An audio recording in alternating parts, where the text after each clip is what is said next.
ہمارا معاشرہ بے شمار اخلاقی انحطاط اور بے شمار ایسی چیزوں کا مرتکب ہو چکا ہے کہ جن کے ذریعے سے ہماری یہ نسل بھی اور آنے والی نسل بھی ہدایت سے دور ہو رہی ہے۔ لیکن کبھی ہم نے یہ سوچا کہ اس معاشرے کی اصلاح کے لیے وہ کون سے اصول اور وہ کون سے ضوابط ہیں کہ جن کے ذریعے سے ہماری بھی اصلاح ہو، ہماری نسلوں کی بھی اصلاح ہو، اور ہم اس طریقے اور اس راستے کے اوپر چلنے کے بعد ایک ایسے معاشرے کو بنا سکیں کہ جس کے ذریعے سے ہماری دنیا بھی بہتر ہو اور ہماری آخرت بھی بہتر ہو۔ یہ لفظ کہنے کے لیے یا بتانے کے لیے لوگوں کی زبانوں پہ تو رہتا ہے، لیکن کیا اس کے وہ خصوصیات یا وہ اسباب کہ جن کے ذریعے سے معاشرے کی اصلاح ہو، کبھی وہ بھی ہم بیان کرتے ہیں یا نہیں کرتے ہیں؟ آج کے اس مختصر سے خطبے میں یہ کوشش کروں گا کہ کتاب و سنت کی روشنی میں پیغمبر اعظم محمد الرسول اللہ صلی اللہ علیہ وسلم کے بتائے ہوئے اصولوں کے مطابق چند چیزیں آپ کے سامنے رکھوں کہ جو ہماری اصلاح کا بھی ذریعہ ہوں اور ہماری آنے والی نسلوں کی اصلاح کا بھی ذریعہ ہوں۔ میرے دوست اور بزرگوں، عرب کے جس معاشرے میں پیغمبر اعظم جناب نبی کریم محمد الرسول اللہ صلی اللہ علیہ وسلم مبعوث بنا کر بھیجے گئے، وہاں بھی بے شمار اخلاقی گراوٹیں تھیں، وہاں بھی بے شمار لوگوں کے اندر برائیاں تھیں، وہاں بھی لوگ ایک دوسرے کے دشمن تھے، وہاں بھی ہر آدمی راستے سے بھٹکا ہوا تھا۔ لیکن ان تمام لوگوں کو ایک پلیٹ فارم پر جمع کرنے والے وہ کیا اصول اور ضوابط تھے کہ جن کے ذریعے سے وہ سب ایک ہو گئے، جن کے درمیان اونچائی اور نیچائی کا کوئی فرق نہیں رہا، رنگ اور نسل کا کوئی فرق نہیں رہا، قبیلوں کا کوئی فرق نہیں رہا۔ وہ لوگ کہ جو کل ایک دوسرے کے دشمن تھے، ایک دوسرے کو دیکھنا نہیں چاہتے تھے، برسوں سے ان کے درمیان قتال اور لڑائیاں چلتی تھی، وہ اس کے بعد کیسے بھائی بھائی بن گئے، اور انہوں نے کیسے اپنی ان عداوتوں کو مٹایا، کیسے ان تمام لڑائیوں کو ختم کیا۔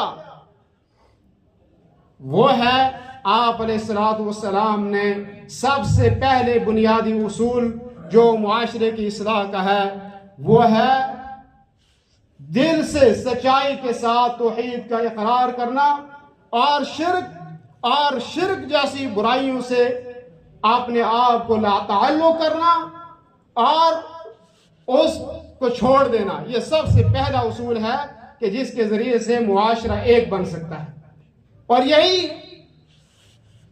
اصول نبی کریم صلی اللہ علیہ وسلم نے اپنی زندگی میں اپنایا، اور یہی وہ طریقہ ہے کہ جو کتاب و سنت کا طریقہ ہے۔ اختلافات اسی وجہ سے ہوتے ہیں کہ لوگوں کے عقائد مختلف ہیں، لوگوں کی راہیں مختلف ہیں، لوگوں کی مسجدیں مختلف ہیں، لوگوں کے امام مختلف ہیں، لوگوں کی عبادت کرنے کے طور طریقے مختلف ہیں، اسی وجہ سے لوگوں کے درمیان اختلاف ہوتا ہے، اور یہی عرب میں تھا اس وقت۔ پیغمبر اعظم محمد الرسول اللہ صلی اللہ علیہ وسلم جب آخری نبی بنا کر بھیجے گئے، سب سے پہلا جو خطبہ آپ نے لوگوں کو دیا، سب سے پہلی بات جو قرآن کریم کی آیت لوگوں کے سامنے بیان کر کے ان کو بتایا وہ تھا قولوا لا الہ الا اللہ تفلحوا، لوگوں کہہ دو اللہ ایک ہے، اللہ کے ساتھ حقیقت میں کوئی معبود نہیں ہے، تم کامیاب ہو جاؤ گے۔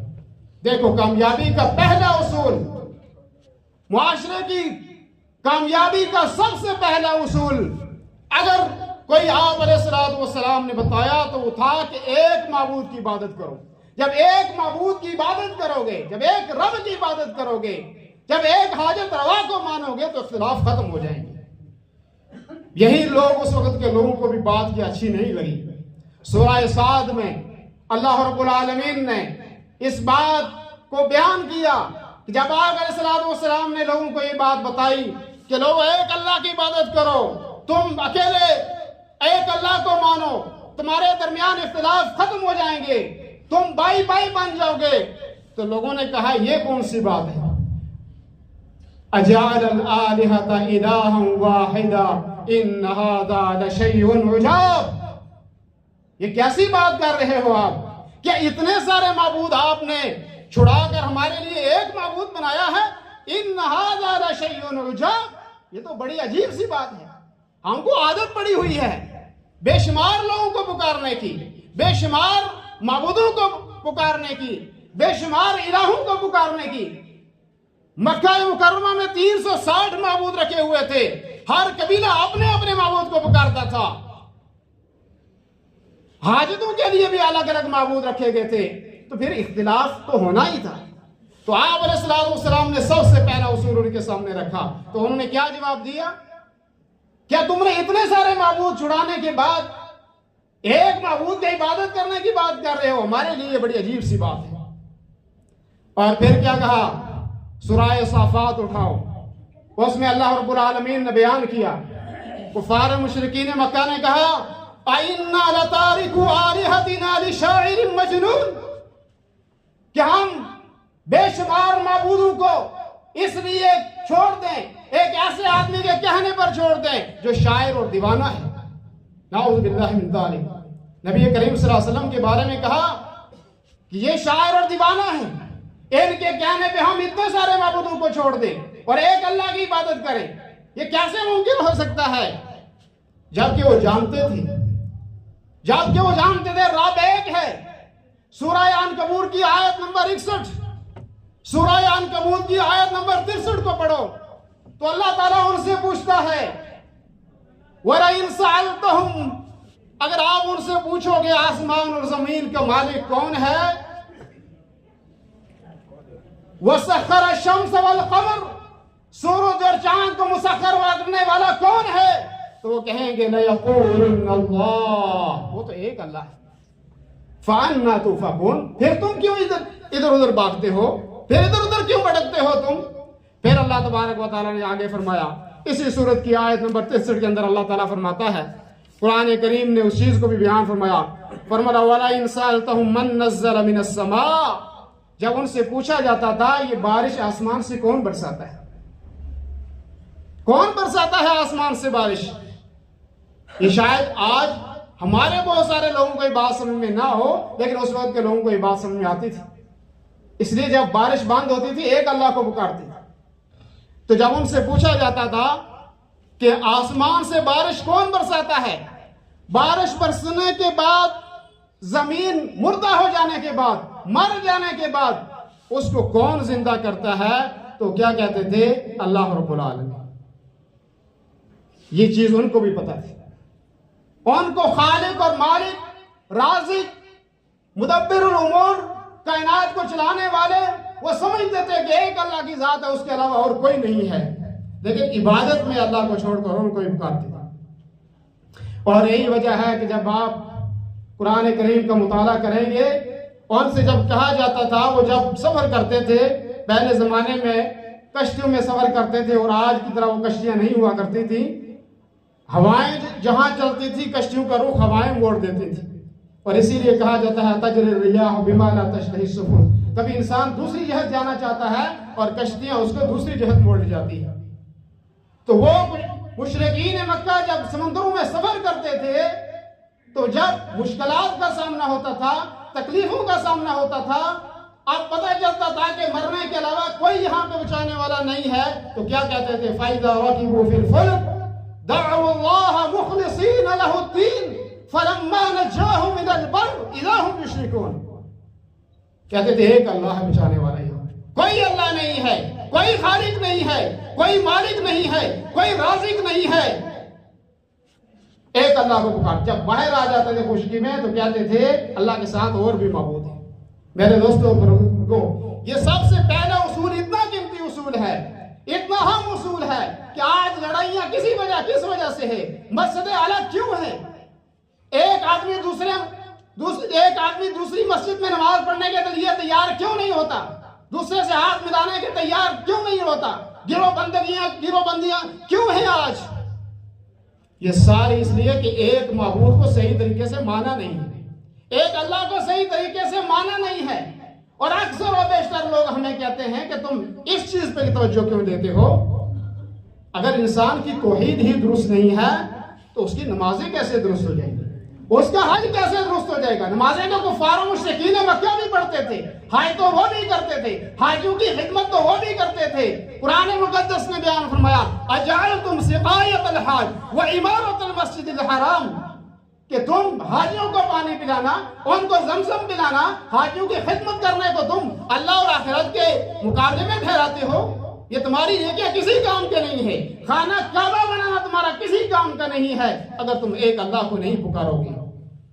اور آپ علیہ السلام نے اور آپ سے پہلے جتنے انبیاء اس دنیا میں آئے، جتنے انبیاء اللہ تعالیٰ نے بنا کر بھیجے، ان تمام کی دعوتوں کا سب سے نمایاں اصول اور سب سے بنیادی اصول اور سب سے پہلا اصول یہ تھا کہ لوگوں ایک آپ کو مانو، اور اس میں کوئی کم وقت نہیں لگا ہے۔ نوح علیہ السلام 950 سال صرف جو انہوں نے تبلیغ کی وہ اسی بات کی تبلیغ تھی اور کوئی تبلیغ نہیں تھی۔ پیغمبر اعظم محمد الرسول اللہ صلی اللہ علیہ وسلم نے مکی دور میں کوئی نماز کا حکم نہیں دیا، کوئی زکوٰۃ کا حکم نہیں دیا، کوئی اور حکم نہیں دیا، کوئی عبادت ان کے اوپر فرض نہیں کی، صرف ایک عبادت ان کے اوپر فرض کی کہ تم ایک اللہ کو مان لو، نفع اور نقصان کے مالک ایک اللہ کو مان لو، حاجت رواؤں کے مالک ایک اللہ کو مان لو، دستگیر ایک اللہ کو مان لو، غوث اعظم ایک اللہ کو مان لو، حاجت روا اور مشکل کشا ایک اللہ کو تم مان لو، تمہارے اختلاف ختم ہو جائیں گے۔ تو یہ سب سے پہلی عظیم دعوت تھی جو آپ علیہ السلام نے لوگوں کو دی، اور اس دعوت کے نتیجے میں مسلمانوں کے جو مسلمان ہوئے ان تمام کے اختلاف ختم ہو گئے، تمام کی لڑائیاں ختم ہو گئی، تمام آپس میں بھائی بھائی بن گئے، تمام کے وہ اختلافات جو صدیوں سے چلے آ رہے تھے وہ ختم ہو گئے۔ تو میں عرض کر رہا تھا کہ یہ سب سے پہلا اصول تھا جو آپ علیہ السلام نے لوگوں کو ایک کرنے کے لیے، لوگوں میں آپس میں معاشرے کی اصلاح کرنے کے لیے سب سے پہلا اصول آپ علیہ السلام نے ہمیں یہ بیان کیا۔ اس کے بعد جو دوسرا اصول تھا ہمارے درمیان یا نبی کریم صلی اللہ علیہ وسلم نے جو ہمیں بیان کیا، جو بتایا، وہ یہ تھا کہ آپ علیہ السلام نے ہمیں اس چیز کی تلقین کی اور اس چیز کی دعوت دی کہ اطاعت و فرمانبرداری صرف اللہ تعالیٰ کی کرو، صرف اللہ تعالیٰ کی اطاعت و فرمانبرداری کرو، اس کے علاوہ اور کسی کی اطاعت و فرمانبرداری میں تمہارے لیے نجات نہیں۔ قرآن مقدس میں اللہ رب العالمین نے فرمایا وَأَطِيعُوا اللَّهَ وَأَطِيعُوا الرَّسُولَ وَاحْذَرُوا فَإِن تَوَلَّيْتُمْ فَاعْلَمُوا أَنَّمَا عَلَى رَسُولِنَا الْبَلَاغُ الْمُبِينُ۔ لوگو اللہ کی اطاعت کرو، اللہ کے رسول کی اطاعت کرو، اور اگر تم اللہ اور اس کے رسول کی اطاعت نہیں کرو گے، اس سے روگردانی کرو گے، اس سے اعراض کرو گے، تو اس کا نتیجہ کیا ہوگا؟ تم کو اللہ کے رسول کے ذمہ تو پہنچانا ہے، انہوں نے پہنچا دیا، تم کامیابی کی راہوں کو نہیں پہنچ سکو، اس لیے کہ تم نے اپنے معاملات میں اللہ اور اس کے رسول کی اطاعت نہیں کی ہے۔ قرآن مقدس میں اللہ رب العالمین دوسری جگہ فرماتا ہے یا ایھا الذین آمنوا استجیبوا للہ وللرسول اذا دعاکم لما یحییکم۔ لوگوں جب اللہ اور اس کا رسول تمہیں بلائی کے لیے بلائے، اطاعت کے لیے تمہیں بلائے تاکہ تمہیں زندگی بخشے، تو تم ان کی بات کا جواب دو، تم ان کی بات کو مان لو۔ اور اسی لیے جب صحابہ کی بات آئی تو قرآن کریم نے فرمایا یہ تو ایسے ہیں جب انہیں کوئی بات کہی جاتی ہے تو کہتے ہیں سمعنا واطعنا، ہم نے سن لیا اور ہم نے مان لیا۔ پھر نہیں کہتے لوگوں نے یہ کہا، فلاں نے وہ کہا، لوگ ہمیں ہنسیں گے، پڑوس والے ہمیں کیا کہیں گے، ہمارے خاندان والے ہمیں کیا کہیں گے، برادری والے ہمیں کیا تانا دیں گے، یہ بات ختم ہو گئی۔ اس لیے کہ ہم نے اطاعت کس کی کرنی ہے؟ اللہ اور اس کے رسول کی اطاعت کرنی۔ اور اسی لیے حضرت ابوبکر صدیق کو جب صدیق کا لقب دیا گیا، آپ معراج سے واپس آئے، آ کر آپ نے جنت اور جہنم کا تذکرہ کیا، سفر کے طریقوں کو بیان کیا، مسجد اقصی میں کیا ہوا اس کو بیان کیا، تو کچھ لوگوں نے اس پہ اعتراض کیا اور حضرت ابو بکر نے کہا صدقتا یا رسول اللہ، آپ نے سچ کہا، فوراً مان لیا، کوئی سوال نہیں کیا، اور اللہ تعالیٰ نے اور رسول صلی اللہ علیہ وسلم نے ان کو صدیق کا لقب دیا کہ آپ سچے ہیں، آپ نے فوراً اس بات کو مان لیا۔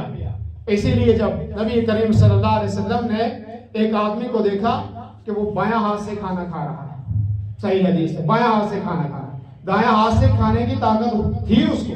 اکثر و بیشتر ہم اپنے معاشرے میں دیکھتے ہیں کھانا تو بہت سارے لوگ دایاں ہاتھ سے کھا رہے تھے لیکن پینا بایاں ہاتھ سے پیتے، یا کوئی اکثر کوئی ایک رواج یہ ہے لوگوں کے درمیان کہ دایاں ہاتھ سے پی لو، بایاں کو ٹچ کر دو، اس لیے کہ حالانکہ اللہ کے رسول صلی اللہ علیہ وسلم شیطان بایاں ہاتھ سے کھاتا پیتا ہے، اس کی صفات میں سے یہ آپ کھاؤ بھی پیو بھی دایاں ہاتھ سے، لقمے کو نیچے رکھ دو، دایاں ہاتھ سے اٹھا کے پانی پی لو۔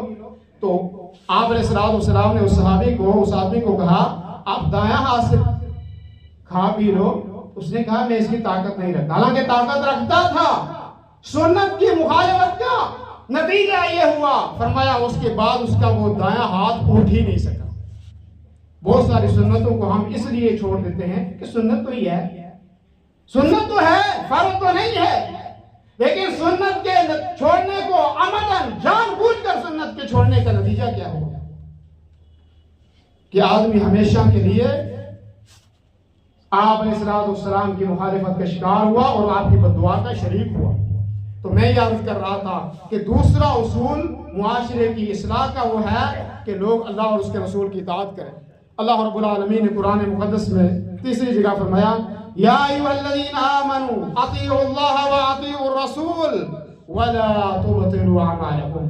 لوگوں تم نیکیاں تو بہت ساری کرتے ہو، اچھائیاں تو بہت کرتے ہو تم، لیکن اس میں اللہ اور اس کے رسول کی اطاعت نہیں ہوتی ہے، اس وجہ سے تمہارے اعمال خراب ہو جاتے ہیں۔ اسی لیے فرمایا ولا تبطلوا اعمالکم، اعمال کو برباد نہ کرو، کرنے کے بعد برباد تم کر دیتے ہو، اس لیے کہ تم نے اللہ اور اس کے رسول کو اپنا اسوہ اور نمونہ نہیں بنایا۔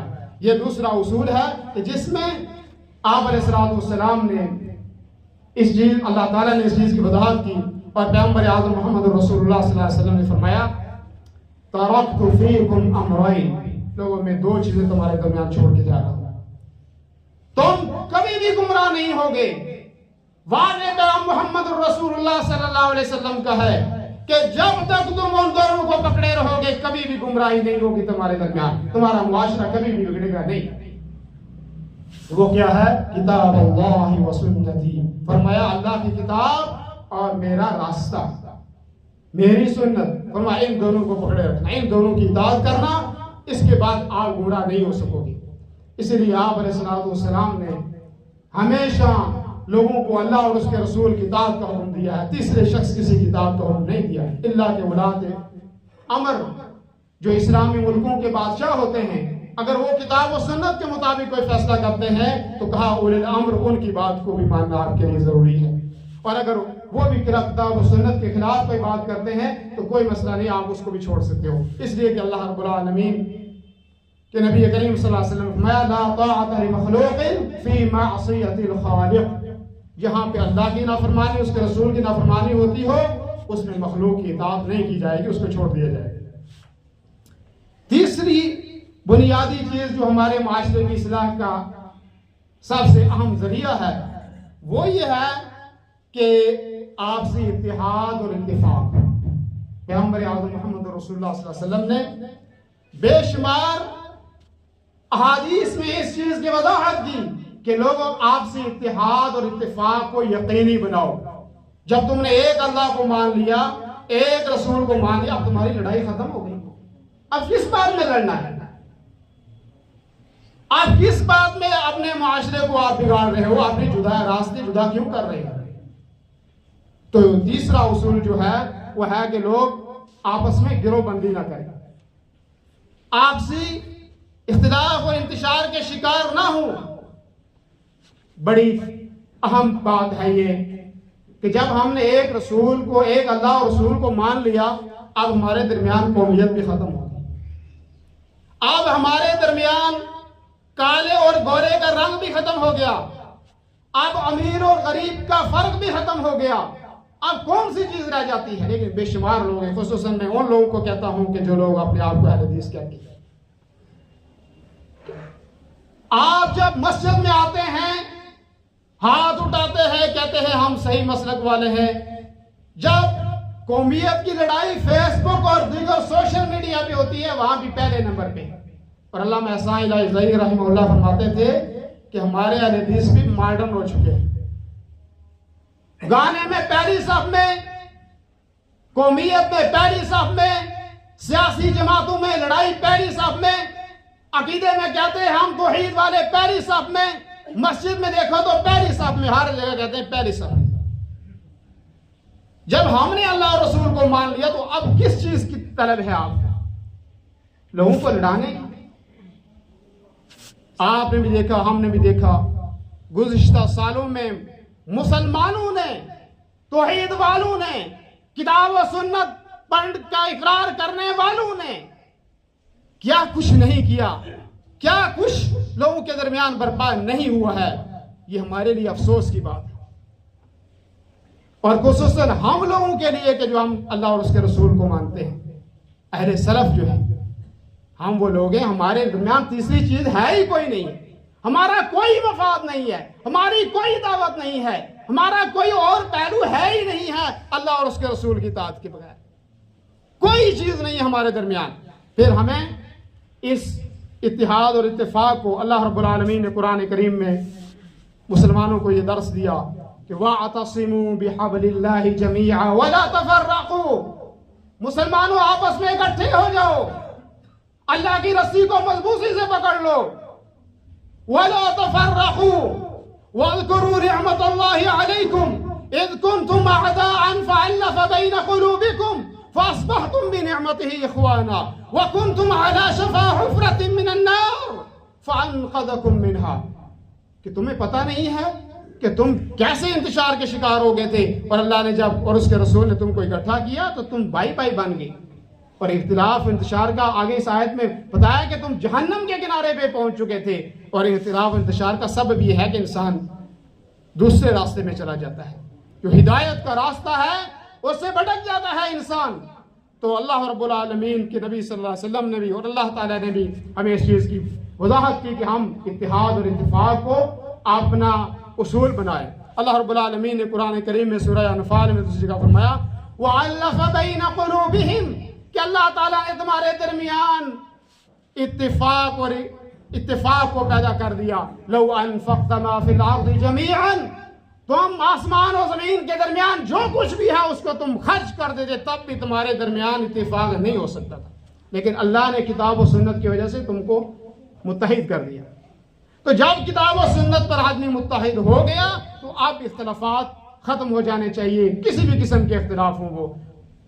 اس کے بعد اللہ رب العالمین نے قرآن کریم کے اندر فرمایا کل حزب بما لدیہم فرحون. لیکن لوگوں کا حال یہ ہے کہ وہ اپنے ہی باتوں میں، اپنے ہی جماعتوں میں خوش، اپنی جماعتوں میں خوش نہیں رہنا چاہیے. کتاب و سنت کے راستے پہ خوش رہنا چاہیے. آپ کی یہی برادری ہے، آپ کے یہی دوست ہیں، آپ کے یہی قریبی ہیں.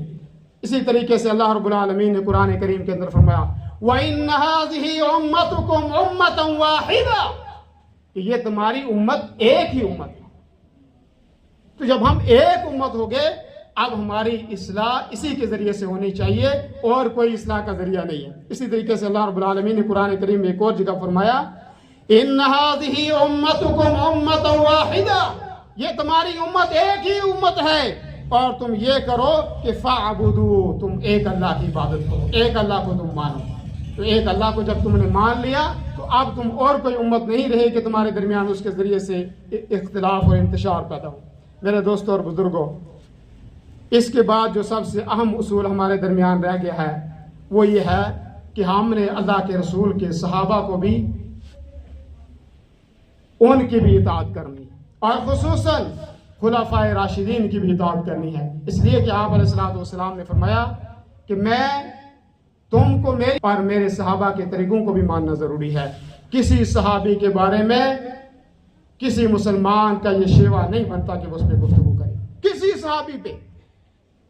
کسی صحابی کے بارے میں کوئی بھی آدمی آپ کو اس دنیا میں ایسا ملتا ہے کہ جو کسی صحابی پہ تبصرہ کرتا ہے، تو آپ سمجھ لیں کہ اس کا اہل سنت والجماعت سے کوئی تعلق نہیں، اس لیے کہ صحابہ ہمارے درمیان اصلاح کا سب سے پہلا ذریعہ ہے، دین کے وکیل ہیں، دین کو پہنچانے والے اللہ کے بعد اور اس کے رسول کے بعد پہنچانے والے وہ صحابہ ہیں۔ تو اب صحابہ پہ کسی آدمی کو، اور اللہ تعالیٰ نے ان کا فیصلہ کر دیا، اللہ ان سے راضی ہے، اب ہمیں کوئی ہمارے درمیان سوال نہیں پیدا ہو سکتا کہ ہم ان کی کسی چیز کو بیان کریں، الا کہ ان کی خوبیاں بیان کریں، اور اس کا قرآن نے بھی تذکرہ کیا اور اللہ کے رسول نے بھی تذکرہ کیا، بلکہ اللہ اور رسول کے بعد جس چیز کا ثواب ملے گا آپ کو دفاع کرنے میں، وہ اللہ کے رسول کے صحابہ ہیں۔ اگر آپ ان کا دفاع کرو گے، ان کی خوبیوں کو بیان کرو گے، تو آپ کو اس کے اوپر اجر ملے گا، اس کے اوپر آپ کو نیکیاں ملیں گی۔ میرے دوستوں اور بزرگوں، چوتھی خصوصیت جو اصلاحی معاشرے کے لیے اہم ہے اور ضروری ہے، وہ یہ ہے کہ ہم ایک دوسرے کے خیر خواہ ہوں۔ اللہ رب العالمین نے قرآن کریم میں فرمایا وَتَعَاوَنُوا عَلَى الْبِرِّ وَالتَّقْوَى، کہ لوگوں اچھائی کے کاموں میں ایک دوسرے کا تعاون کرو، ایک دوسرے کے ساتھ مل کھڑے ہو جاؤ۔ وَلَا تَعَاوَنُوا عَلَى الْإِثْمِ وَالْعُدْوَانِ، برائی کے کاموں میں، گناہ کے کاموں میں تعاون نہ کرو۔ بے شمار لوگ جانتے ہیں کہ فلاں آدمی منشیات کا شکار ہے، جب اس کو کسی حکومت کا کوئی آدمی شکنجے میں لاتا ہے، دوسرا آدمی کھڑا ہو جاتا ہے اس کے دفاع کے لیے، اس کے دفاع کے لیے کھڑا ہو جاتا ہے۔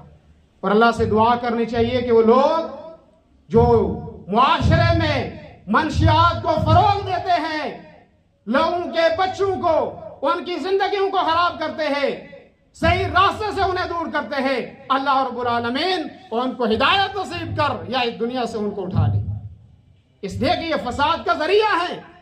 انہوں نے گھروں میں اختلاف مچایا، لوگوں کی زندگیوں کو ختم کیا۔